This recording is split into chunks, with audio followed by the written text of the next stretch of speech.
സ്വാഗതം CMTV news 7. ഈ മണിക്കൂറിലെ പ്രധാന വാർത്തകൾ നോക്കാം.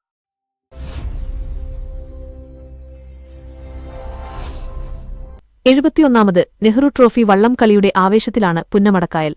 വള്ളംകളിയുടെ ആവേശപ്പോരിന് പുന്നമട അണിഞ്ഞൊരുങ്ങി.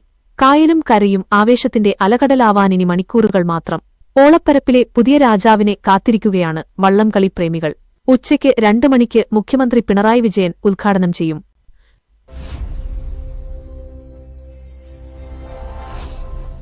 കണ്ണപുരം കീഴറയിലെ ഒരു വാടക വീട്ടിൽ വൻ സ്ഫോടനം. ബോംബ് നിർമ്മാണത്തിനിടെയായിരിക്കാം പൊട്ടിത്തെറി നടന്നത് എന്നാണ് സൂചന. സംഭവത്തിൽ 2 പേർ കൊല്ലപ്പെട്ടു. ശരീരഭാഗങ്ങൾ ചിന്നിച്ചിതറിയ നിലയിലാണ് കണ്ടെത്തിയത്. വീടിന്റെ ഒരു ഭാഗം പൂർണ്ണമായി തകർന്നു. അടുത്ത വീടുകൾക്കും കേടുപാടുണ്ടായിട്ടുണ്ട്. ബോംബ് സ്ക്വാഡെത്തി പരിശോധന ആരംഭിച്ചു.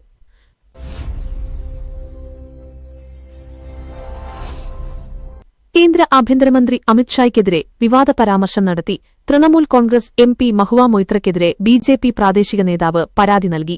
അനധികൃത ബംഗ്ലാദേശി കുടിയേറ്റക്കാരുടെ നുഴഞ്ഞുകയറ്റത്തെക്കുറിച്ച് സംസാരിക്കുന്നതിനിടെയാണ് അമിത്ഷായുടെ തലവെട്ടി മേശപ്പുറത്ത് വയ്ക്കണമെന്ന് മൊയ്ത്ര പറഞ്ഞത്.